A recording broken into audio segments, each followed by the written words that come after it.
ಗಣೇಶ ಹಬ್ಬಕ್ಕೆ ನೀವು ಈ ಕೊಬ್ಬರಿ ಮತ್ತು ಬೆಲ್ಲದಿಂದ ಮಾಡಿದಂತಹ ಮೋದಕ ರೆಸಿಪಿಯನ್ನು ಟ್ರೈ ಮಾಡ್ಕೊಳ್ಳಿ. ಇದು ಮನೆಯಲ್ಲಿರುವಂತಹ ಕಡಿಮೆ ಸಾಮಾನ್ಲಿಂದ ರೆಡಿ ಆಗುತ್ತೆ. ತಿನ್ನೋದಕ್ಕೆ ಭಾಳ ಟೇಸ್ಟಿಯಾಗಿರುತ್ತೆ. ಹಾಯ್ ನಮಸ್ಕಾರ ಎಲ್ಲರಿಗೂ, ವೆಲ್ಕಮ್ ಟು ಮೈ ಚಾನಲ್. ಈಗ ನಾನು ಒಂದು ಪಾತ್ರೆಗೆ 1-2 ಟೇಬಲ್ ಸ್ಪೂನಷ್ಟು ತುಪ್ಪನ ಹಾಕೋತಾ ಇದ್ದೀನಿ. ತುಪ್ಪ ಸ್ವಲ್ಪ ಬಿಸಿ ಆಗಿದ್ಮೇಲೆ 1 ಟೇಬಲ್ ಸ್ಪೂನಷ್ಟು ನಾನಿಲ್ಲಿ ಗಸಗಸೆಯನ್ನು ಹಾಕ್ಕೊಂಡು ಇದನ್ನು ಸ್ವಲ್ಪ ಫ್ರೈ ಮಾಡ್ಕೋತಾ ಇದ್ದೀನಿ. ಈಗ ಸ್ವಲ್ಪ ಗಸಗಸೆ ಫ್ರೈ ಆಗಿದ್ಮೇಲೆ ಇದಕ್ಕೆ ನಾವು ಈಗ 1 ಕಪ್ಪಷ್ಟು ಇಲ್ಲಿ ನಾನು ಡೆಸಿಕೇಟೆಡ್ ಕೊಕೊನೆಟನ್ನು ಹಾಕ್ಕೊಂಡಿದ್ದೀನಿ.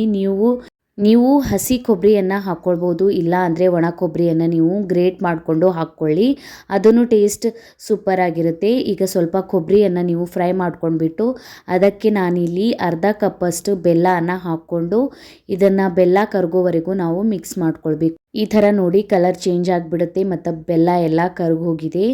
ಈಗ ನಾನೀಗ ಅರ್ಧ ಕಪ್ಪಷ್ಟು ಇಲ್ಲಿ ಶೇಂಗಾನ ಹುರ್ಕೊಂಡ್ಬಿಟ್ಟು ಅದರ ಪೌಡರನ್ನು ಮಾಡ್ಕೊಂಡಿದ್ದೀನಿ. ಇದನ್ನು ಹಾಕ್ಕೊಂಡ್ಬಿಟ್ಟು ನಾವು ಮಿಕ್ಸ್ ಮಾಡ್ಕೊಳ್ಬೇಕು. ಇದೇ ಥರ ಮಿಕ್ಸ್ ಮಾಡ್ಕೊತಾ ಕೊಬ್ಬರಿಯನ್ನು ಸರಿಯಾಗಿ ಹುರ್ಕೊಳ್ಬೇಕು. ನೋಡಿ, ಈಗ ನಾನು ಅರ್ಧ ಟೇಬಲ್ ಸ್ಪೂನಷ್ಟು ಇಲಾಯ್ಚಿ ಪೌಡ್ರನ್ನ ಹಾಕ್ಕೋತಾ ಇದ್ದೀನಿ. ಈಗ ಇಲಾಯ್ಚಿ ಪೌಡ್ರನ್ನ ಹಾಕ್ಕೊಂಡ್ಬಿಟ್ಟು ಇದನ್ನು ಸರಿಯಾಗಿ ಮಿಕ್ಸ್ ಮಾಡ್ಕೊಳ್ಬೇಕು. ಇಲಾಯ್ಚಿ ಪೌಡ್ರನ್ನ ಹಾಕಿಬಿಟ್ಟು 1-2 ನಿಮಿಷ ಅಷ್ಟೇ ನೀವು ಇದನ್ನು ಗ್ಯಾಸನ್ನು ಆನ್ ಆಗಿ ಇಡಬೇಕು. ಆಮೇಲೆ ಗ್ಯಾಸನ್ನು ಆಫ್ ಮಾಡ್ಕೊಳ್ಳಿ. ನೀವು ಹಸಿ ಕೊಬ್ಬರಿಯನ್ನು ಯೂಸ್ ಮಾಡಿದರೆ ಈಸಿಯಾಗಿ ಮೋದಕನ ಮಾಡ್ಕೊಳ್ಬೋದು. ಆದರೆ ಒಣ ಕೊಬ್ಬರಿ ಮತ್ತು ಡೆಸಿಕೇಟೆಡ್ ಕೊಕೊನೆಟ್ ಹಾಕ್ಕೊಂಡಿದ್ರ ಅಂದರೆ ಸ್ವಲ್ಪ ಇದು ಉದುರುದ್ರಾಗ ಚಾನ್ಸಸ್ ಇರುತ್ತೆ.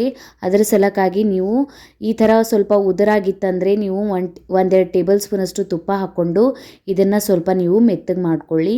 ಈಗ ನಾನು ಎಲ್ಲ ಮಿಕ್ಸರನ್ನು ಒಂದು ಪ್ಲೇಟ್ಗೆ ಹಾಕೋತಾ ಇದ್ದೀನಿ. 5 ನಿಮಿಷ ತಣ್ಣಗಾಗಿದ್ಮೇಲೆ ನಾವು ಈ ಥರ ಮೋದಕ್ ಮಾಡುವ ಮೋಲ್ಡನ್ನು ತೊಗೊಂಡಿದ್ದೀನಿ. ಲೋಕಲ್ ಶಾಪ್ನಲ್ಲಿ ಈಸಿಯಾಗಿ ಸಿಗುತ್ತೆ ಈ ಮೋಲ್ಡ್. ಇದಕ್ಕೆ ಸ್ವಲ್ಪ ತುಪ್ಪನ ಹಚ್ಕೋತಾ ಇದ್ದೀನಿ.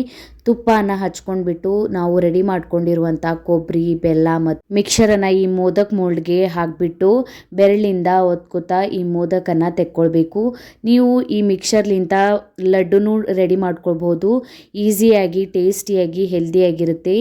ಈ ಥರ ಟ್ರೈ ಮಾಡಿಲ್ಲ ಅಂದರೆ ಟ್ರೈ ಮಾಡ್ಕೊಳ್ಳಿ. ಈಸಿಯಾಗಿ, ಇನ್ಸ್ಟೆಂಟಾಗಿ ರೆಡಿ ಆಗುತ್ತೆ ಮತ್ತು ಕಡಿಮೆ ಖರ್ಚಿನಲ್ಲಿ ಮನೆಯಲ್ಲಿರುವಂತಹ ಕಡಿಮೆ ಸಾಮಾನ್ಲಿಂದ ಈ ರೆಸಿಪಿ ರೆಡಿ ಆಗುತ್ತೆ. ಇದರೊಳಗೆ ನಾವು ಜಾಸ್ತಿ ತುಪ್ಪ ಹಾಕ್ಕೊಂಡಿಲ್ಲ, ಡ್ರೈ ಫ್ರೂಟ್ಸ್ ಹಾಕ್ಕೊಂಡಿಲ್ಲ. ಈಸಿಯಾಗಿ ಮತ್ತು ಟೇಸ್ಟಿಯಾಗಿರುತ್ತೆ. ಬೆಲ್ಲ ಹಾಕ್ಕೊಂಡಿರ್ತೀವಿ, ಹೆಲ್ದಿನೂ ಆಗಿರುತ್ತೆ. ನೀವು ಇದ್ರದ್ದು ಲಡ್ಡುನೂ ಮಾಡಿ ತಿನ್ಕೊಳ್ಬೋದು, ಭಾಳ ಟೇಸ್ಟಿಯಾಗಿರುತ್ತೆ. ನೀವು ಕರಿದ ಮೋದಕನ ಮಾಡ್ತೀರಾ ಅಂದರೆ ಇದು ಸ್ಟಫಿಂಗ್ ಹಾಕಿಬಿಟ್ಟು ಕರಿದ ಮೋದಕನ ಮಾಡ್ಕೊಳ್ಳಿ, ಟೇಸ್ಟ್ ಸೂಪರ್ ಆಗಿರುತ್ತೆ.